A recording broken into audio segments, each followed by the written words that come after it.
नमस्कार दोस्तों, स्वागत है आपका आज की बेहद बड़ी और जरूरी खबरों में। लेकिन खबर में आगे बढ़ने से पहले अगर आपको भी ऐसा लगता है कि मोदी सरकार गरीबों और प्रवासी मजदूरों पर ध्यान नहीं दे रही है, तो आप अभी इस वीडियो को लाइक कीजिए और इस लाल बटन को दबाकर चैनल को फ्री में सब्सक्राइब करके घंटी बजाइए और कमेंट में लिखिए जय हिंद। रुख करते हैं पहले खबर की तरफ। कच्चे तेल के दाम में आई गिरावट, राहुल गांधी बोले तो फिर भारत में पेट्रोल 69 रुपए क्यों? जी हां दोस्तों, कांग्रेस के पूर्व अध्यक्ष राहुल गांधी ने कच्चे तेल की कीमत में ऐतिहासिक गिरावट के बाद मंगलवार को सरकार पर निशाना साधते हुए कहा कि इस स्थिति में भी पेट्रोल 69 रुपए और डीजल 62 रुपए प्रति लीटर बेचा जा रहा है। उन्होंने सवाल किया कि पेट्रोल डीजल की कीमत कम करने की मांग पर सरकार क्यों ध्यान नहीं दे रही है। राहुल गांधी ने ट्वीट कर कहा कि दुनिया में कच्चे तेल की कीमतें अप्रत्याशित आंकड़ों पे आ गिरी है, फिर भी हमारे देश में पेट्रोल 69 रुपए, डीजल 62 रुपए प्रति लीटर क्यों है? इस विपदा में जो दाम घटे सो अच्छा, कब सुनेगी ये सरकार? इससे पहले कांग्रेस प्रवक्ता पवन खेड़ा ने कहा कि सरकार को आम उपभोक्ताओं को राहत प्रदान करनी चाहिए। खेड़ा ने संवाददाताओं से कहा, तेल के दामों में अचानक अप्रत्याशित कमी का आना एक ऐतिहासिक मौका है। इतनी कमी की वह शून्य से भी नीचे जा पहुंचा। एक बार तो ऐसा क्षण आया कि दाम शून्य से $37 नीचे चला गया। इसका कारण है कि अमेरिका में इस कच्चे तेल का कोई खरीदार नहीं है। उन्होंने कहा, सरकार ने पिछले 6 वर्षों में पेट्रोल डीजल पर उत्पाद शुल्क लगाकर 20 लाख करोड़ रुपए अर्जित किए। सवाल यह है कि आप इस लाभ को उपभोक्ता के साथ क्यों बांट नहीं सकते? वह राहत आम उपभोक्ता को क्यों नहीं दे सकते? खेड़ा ने सरकार से आग्रह किया कि इस मुश्किल दौर में आम लोगों को राहत देनी चाहिए। रुख करते हैं अगली खबर की तरफ। लॉकडाउन, ट्रक ऑपरेटरों की नरेंद्र मोदी सरकार से मांग, ईंधन के दाम घटाएं, टोल संग्रह स्थगित करें। जी हां दोस्तों, वैश्विक स्तर पर कच्चे तेल की कीमतों में जोरदार गिरावट के बाद ट्रक ऑपरेटरों के संगठन all India motor transport Congress ने सरकार से ईंधन कीमतों में कटौती की मांग की है।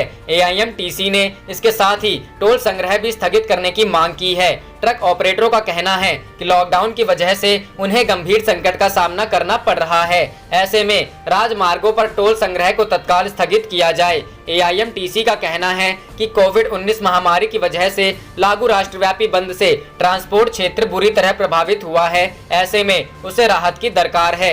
AIMTC ट्रांसपोर्टरों का संगठन है। इसके सदस्यों में 95 लाख ट्रक ऑपरेटरों और इकाइयों शामिल हैं। AIMTC के अध्यक्ष कुलतरन सिंह अटवाल ने कहा, डीजल और पेट्रोल कीमतों में बढ़ोतरी से हमारी स्थिति और खराब हुई है। ईंधन कीमतों में कटौती नहीं की जा रही। रुख करते हैं अगली खबर की तरफ। गहलोत सरकार का आदेश, दवा विक्रेता बिना पर्ची के खांसी जुकाम बुखार की दवा ना दें। जी हां दोस्तों, राजस्थान में कोरोना के मामले तेजी से बढ़ रहे हैं। कोरोना से निपटने के लिए राज्य सरकार ने मेडिकल स्टोर वालों को बिना पर्ची के खांसी जुकाम बुखार और गले में खराश की दवा ना देने का आदेश दिया है। इस बाबत सरकार ने आदेश जारी करके कहा है कि अगर कोई दवा खरीदने आता है तो पर्ची पर दें और उसका नाम, पता और फोन नंबर लिखकर विभाग को सूचित करें। ऐसा देखने में आया है कि कुछ लोग जांच के डर से दवा विक्रेताओं के पास से दवा लेकर खा रहे हैं। राजस्थान के मुख्यमंत्री अशोक गहलोत ने प्रधानमंत्री नरेंद्र मोदी पर हमला बोलते हुए कहा कि फ्लाइट से चलने वालों के लिए फ्लाइट बंद करने से पहले 4 दिन का समय दिया, लेकिन मजदूरों के लिए रात को 8 बजे आकर लॉकडाउन का ऐलान कर दिया। उन्होंने कहा कि मजदूरों को समय नहीं दिया गया है। देश भर में जो मजदूर जहां फंसे हैं वहां से आने चाहिए और जो जाना चाहते हैं वो जाने चाहिए। राजस्थान के मुख्यमंत्री गहलोत ने सोमवार को कहा कि 5 राज्यों की सरकारें कोटा से अपने छात्रों को वापस ले जाना चाहती हैं। इन राज्यों में मध्य प्रदेश, छत्तीसगढ़, गुजरात, पश्चिम बंगाल के अलावा असम की सरकार शामिल हैं। हालांकि उन्होंने यह नहीं बताया कि ये सरकारें अपने राज्यों के छात्रों को कब और कैसे ले जाएंगी। रुख करते हैं अगली खबर की तरफ। कोटा से बच्चों को ले जाने के लिए नीतीश, ममता को छोड़ सभी सीएम हुए तैयार। जी हां दोस्तों, कोरोना से जारी जंग के बीच राजस्थान में कोटा के बच्चों को लेकर मुख्यमंत्री अशोक गहलोत का बयान आया है। सीएम अशोक गहलोत ने कहा कि कोटा के बच्चों को भेजने के लिए हमने देश के मुख्यमंत्रियों से बातचीत की है। बिहार और पश्चिम बंगाल के मुख्यमंत्री नीतीश कुमार और ममता दीदी के अलावा सब तैयार हैं। सीएम गहलोत के मुताबिक ममता बनर्जी और नीतीश कुमार का कहना है कि हमारे बहुत सारे मजदूर फंसे हुए हैं हमारी कुछ मजबूरियां हैं, लेकिन ये 14-15 साल के मासूम बच्चे हैं, इनके लिए भारत सरकार ने पहले ही इजाजत दी थी, अब सोचना चाहिए। इससे पहले सोमवार को राजस्थान के सीएम ने कहा था कि कोटा में फंसे अपने राज्य के छात्रों को ले जाने के लिए 5 और राज्य सहमत हो गए हैं। इसमें मध्य प्रदेश, गुजरात, पश्चिम बंगाल, छत्तीसगढ़ और असम शामिल थे, लेकिन अब बिहार और पश्चिम बंगाल पीछे हटते नजर आ रहे हैं। वहीं झारखंड के मुख्यमंत्री हेमंत सोरेन ने कहा था कि उनके प्रदेश के बच्चे भी घर जाना चाहते हैं, लेकिन उन्हें वापस लाने के लिए हमें केंद्र सरकार से आदेश नहीं मिल रहा है। मुख्यमंत्री सोरेन ने सवाल किया था कि एक ही देश में 2 तरह के नियम कैसे लागू हो सकते हैं। उत्तर प्रदेश के बाद मध्य प्रदेश ने भी राजस्थान के कोटा से अपने बच्चों को वापस लाने की प्रक्रिया शुरू कर दी है। लॉकडाउन की वजह से मध्य प्रदेश के करीब 2000 बच्चे कोटा में फंसे हैं। इन्हें लाने के लिए मध्य प्रदेश सरकार की ओर से 150 बसों का काफिला कोटा भेजा गया है।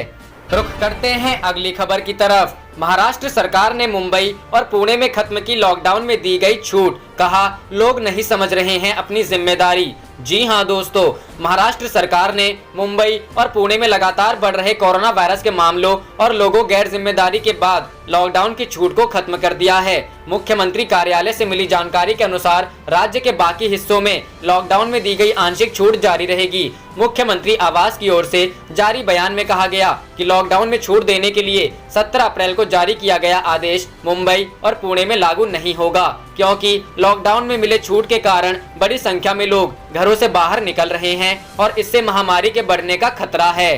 रुख करते हैं अगली खबर की तरफ। मुफ्त बिजली को लेकर सीएम अरविंद केजरीवाल ने लिया बड़ा फैसला। जी हां दोस्तों, लॉकडाउन और कोरोना वायरस के चलते दिल्ली सरकार ने कई तरह के खर्च में कटौती का ऐलान किया था। सिर्फ कोरोना से बचाव और सरकारी कर्मचारियों की सैलरी पर ही खर्च करने का फैसला हुआ था। लॉकडाउन के दौरान कम होती आय को देखते हुए सीएम अरविंद केजरीवाल ने यह फैसला किया था। इससे यह अंदाजा लगाया जा रहा था कि फ्री मिलने वाली 200 यूनिट और रियायती दरों पर मिलने वाली बिजली पर रोक लगा दी जाएगी। हालांकि मौजूदा हालात को देखते हुए बिजली पर दी जाने वाली किसी भी तरह की छूट को वापस न लेने का फैसला किया गया है। दिल्ली सरकार ने फैसला लिया कि जिस तरह से लॉकडाउन में सरकार की इनकम कम हुई है, उसी तरह से आम जनता पर भी बोझ पड़ा है। इसी के चलते फ्री दी जाने वाली 200 यूनिट बिजली की सुविधा जारी रहेगी। बिजली वितरण कंपनियों की सब्सिडी पर होने वाले खर्च की भरपाई दिल्ली सरकार करेगी। ऐसे में यह छूट चालू वित्त वर्ष में जारी रहेगी। इसके साथ ही कोर्ट में वकीलों के चैम्बर को घरेलू रेट पर बिजली दी जाएगी। वहीं 400 यूनिट तक की खपत पर 50% की सब्सिडी भी आम उपभोक्ताओं के लिए जारी रहेगी। रुख करते हैं अगली खबर की तरफ। गरीबों की मदद के लिए आगे आई प्रियंका, आजमगढ़ के लिए भिजवाया 1 ट्रक खाद्यान्न। जी हां दोस्तों, कोरोना महामारी से निपटने के लिए लॉकडाउन की घोषणा की गई है, जिससे पूरे देश में दिहाड़ी मजदूर, ठेले वाले, खोमचे वाले, भूमिहीन किसानों और मजदूर वर्गों को भुखमरी का सामना करना पड़ रहा है। जिनकी सहायता के लिए कांग्रेस महासचिव प्रियंका गांधी ने आजमगढ़ जिले में लगभग 15 लोगों को स्वयं की देखरेख में खाद्यान्न व दवाएं पहुंचाई हैं। कांग्रेस कार्यकर्ताओं की मेहनत को देखते हुए जिले के जरूरतमंद लोगों के लिए 1 ट्रक खाद्यान्न भेजा गया है। इस निर्देश के साथ कि खाद्यान्न ऐसे जरूरतमंद लोगों में वितरित किया जाए जिनको सरकार प्रशासन द्वारा मदद ना पहुंची हो, और खास तौर से विधवाओं, विकलांगों व आर्थिक रूप से कमजोर लोगों का विशेष ध्यान दिया जाए। कांग्रेस द्वारा समय समय पर सरकार को सुझाव भी दिया जा रहा है। वहीं पर उत्तर प्रदेश में प्रियंका गांधी द्वारा Congress fight corona WhatsApp group बनाया गया है, जिसमें उत्तर प्रदेश में समस्त जिलों के जिलाध्यक्ष व प्रदेश के समस्त पदाधिकारी समेत प्रदेश के महत्वपूर्ण नेता जुड़े हुए हैं। प्रियंका गांधी द्वारा अपने वीडियो के साथ प्रत्येक जनपदों के कुछ हेल्पलाइन नंबर भी जारी किए गए थे। हेल्पलाइन नंबर पर जिन लोगों द्वारा सहायता मांगी जा रही है, उनको सहयोग के रूप में जो भी संभव हो रहा है, कांग्रेस कार्यकर्ताओं द्वारा राहत कार्य पहुंचाया जा रहा है। रुख करते हैं अगली खबर की तरफ। दिल्ली गाजियाबाद बॉर्डर पर लंबा जाम, वाहनों की लगी लंबी कतार। जी हां दोस्तों, दिल्ली गाजियाबाद बॉर्डर पर सड़क के बीच लंबा जाम लगा हुआ है। दरअसल कोरोना के बढ़ते खतरे को देखते हुए गाजियाबाद से दिल्ली आने जाने का मार्ग बंद कर दिया गया है। जिला प्रशासन ने यह कदम दिल्ली जाने वाले 6 लोगों के कोरोना वायरस से संक्रमित होने के बाद उठाया है। गाजियाबाद जिले के डीएम ने कहा है कि किसी को भी यहां से दिल्ली जाने की अनुमति नहीं मिल रही है। यह प्रतिबंध मंगलवार अमल में गया है। अब विशेष अनुमति मिलने पर ही दिल्ली से गाजियाबाद जाने या आने की अनुमति मिल रही है। ऐसे में बॉर्डर पर सघन जांच अभियान भी चलाया गया है। इस वजह से आवश्यक वस्तुओं और विशेष अनुमति वाले वाहनों की लंबी कतार बॉर्डर पर लगी हुई है। रुख करते हैं अगली खबर की तरफ। बिहार सरकारी अधिकारी को पुलिस वाले ने रोका तो मिली उठा बैठक की सजा। जी हां दोस्तों, बिहार के अररिया जिले में एक वीडियो काफी तेजी से वायरल हो रहा है, जिसमें एक पुलिस वाला एक आदमी के सामने हाथ जोड़े खड़ा है और उठक बैठक की सजा पा रहा है। वीडियो की पड़ताल करने पर पता चला कि जो सरकारी अधिकारी पुलिस वाले को उठक बैठक करने की सजा दे रहा है और माफी मंगवा रहा है, वह जिला कृषि पदाधिकारी मनोज कुमार हैं। यह घटना सोमवार अररिया के बैरगाछी चौक के पास हुई। पुलिस में चौकीदार के पद पर पदस्थापित गणेश तातमा ने लॉकडाउन के दौरान कृषि पदाधिकारी मनोज कुमार की गाड़ी को चेकिंग के लिए रोका तो इस पर वो आग बबूला हो गए। चौंकाने वाली बात यह है कि मौके पर मौजूद पुलिस के आला अधिकारी भी मनोज कुमार के समर्थन में उतर गए और चौकीदार की जमकर क्लास ली। मनोज कुमार के साथ साथ पुलिस के वरिष्ठ पदाधिकारी ने चौकीदार को कान पकड़कर उठक बैठक करवाया और फिर मनोज कुमार से माफी भी मंगवाई। रुख करते हैं अगली खबर की तरफ। किट में खामी, राजस्थान सरकार ने रोका कोरोना का एंटीबॉडी रैपिड टेस्ट। जी हां दोस्तों, राजस्थान ने कोरोना वायरस का एंटीबॉडी रैपिड टेस्ट को रोक दिया। राज्य के स्वास्थ्य मंत्री रघु शर्मा ने कहा कि यह गलत परिणाम दे रहा है। उन्होंने कहा कि हमारी तरफ से कोई प्रक्रियागत चूक नहीं है। यह kit Indian council of medical research द्वारा भेजी गई थी और हमने इसकी सूचना ICMR को दे दी है। दरअसल राजस्थान में रैपिड टेस्ट किट की विश्वसनीयता को लेकर बड़ा सवाल खड़ा हो गया था। सवाई मानसिंह अस्पताल में भर्ती कोरोना के 100 मरीजों का इस किट के जरिए टेस्ट किया गया, जिसमें से इसने 5 को ही पॉजिटिव बताया, यानी रैपिड टेस्ट किट जांच में फेल साबित हुआ। यह केवल 5% सफलता हासिल कर पाया। रैपिड टेस्ट किट के फेल होने पर डॉक्टरों ने कहा था कि किट के दूसरे लॉट का भी टेस्ट किया जा रहा है। यह पता लगाने की कोशिश की जा रही है कि कहीं पहले लॉट में दिक्कत तो नहीं थी। अगर ऐसा हुआ तो सरकार रैपिड टेस्ट किट को लौटाएगी। इस किट के जरिए कोरोना जांच पर महज 600 रुपए का खर्च आता है।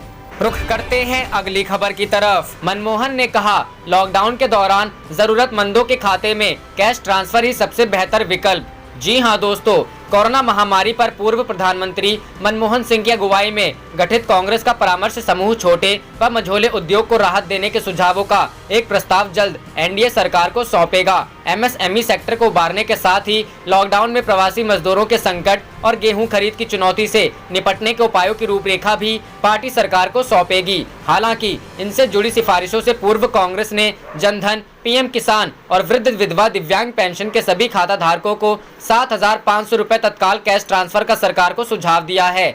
मनमोहन सिंह की अध्यक्षता में कांग्रेस के कोरोना परामर्श समूह की हुई पहली बैठक में कैश ट्रांसफर का सुझाव देने का यह फैसला हुआ। समूह के सदस्य जयराम रमेश ने बैठक के बाद वीडियो प्रेस कॉन्फ्रेंस में कहा कि लॉकडाउन में संकट का सामना कर रहे जरूरतमंदों के खाते में कैश ट्रांसफर ही सबसे बेहतर विकल्प है। इसीलिए सभी जनधन खातों, ग्रामीण विकास मंत्रालय की वृद्धा, विधवा व दिव्यांग पेंशन के साथ PM किसान के सभी लाभार्थियों के खाते में 7,500 रुपए तुरंत ट्रांसफर होने से अगले 1 महीने की उनकी मांग और जरूरत दोनों पूरी होगी। रुख करते हैं अगली खबर की तरफ। मोदी सरकार से कांग्रेस की मांग, हर जनधन, पेंशन और PM किसान खाते में डाले जाएं 7,500 रुपए। जी हां दोस्तों, कोरोना वायरस लॉकडाउन में गरीबों और जरूरतमंद लोगों के खातों में मोदी सरकार की ओर से ट्रांसफर की गई सहायता राशि को नाकाफी बताते हुए कांग्रेस पार्टी ने हर खाते में 7,500 रुपए देने की मांग की है। पार्टी ने कहा है कि हर जनधन खाते, पेंशन खाते और PM किसान अकाउंट में 7,500 रुपए जमा किए जाएं। पूर्व PM मनमोहन सिंह के नेतृत्व में गठित सलाहकार समूह की पहली बैठक के बाद कांग्रेस नेता जयराम रमेश ने मोदी सरकार के सामने यह मांग रखी है। कांग्रेस पार्टी के सलाहकार समूह की बैठक में लिए गए फैसलों के बारे में वीडियो लिंक के जरिए संवाददाताओं से जयराम रमेश ने कहा कि लघु एवं मध्यम उद्योग को पुनर्जीवित करने, फसल खरीद और पलायन समस्या को लेकर कांग्रेस पार्टी ने एक विस्तृत प्लान तैयार किया है। इससे 1-2 दिन में मोदी सरकार को सौंपा जाएगा। उन्होंने कहा सरकार ने अब तक जो कदम उठाए हैं वो अपर्याप्त हैं। हम सरकार को अपनी तरफ से सुझाव देंगे। हमने MSME को नया जीवन देने के लिए बहुत ठोस प्लान तैयार किया है। हम जल्द इसे सरकार को सौंपेंगे। राहुल ने दोहराया करेंगे सहयोग। रमेश ने कहा कि इस बैठक में मनमोहन सिंह और कांग्रेस के पूर्व अध्यक्ष राहुल गांधी ने MSME क्षेत्र को मदद देने पर जोर दिया। उनके मुताबिक गांधी ने फिर दोहराया कि संकट की इस घड़ी में रचनात्मक मानसिकता के साथ सरकार का सहयोग करना है। रमेश ने कहा कि कांग्रेस सलाहकार समूह की बैठक हर दूसरे दिन होगी। रुख करते हैं अगली खबर की तरफ। गहलोत बोले फ्लाइट वालों को 4 दिन का वक्त, मजदूरों से किया भेदभाव। जी हां दोस्तों, कोरोना लॉकडाउन की वजह से देश के विभिन्न हिस्सों में प्रवासी मजदूर फंसे हुए हैं। कामकाज नहीं होने की वजह से श्रमिकों के सामने रोजी रोटी की समस्या खड़ी हो गई है। हालांकि विभिन्न राज्यों में मजदूरों के रहने खाने के इंतजाम किए गए हैं। आप देख रहे थे आपका अपना चैनल जय हिंद जय भारत।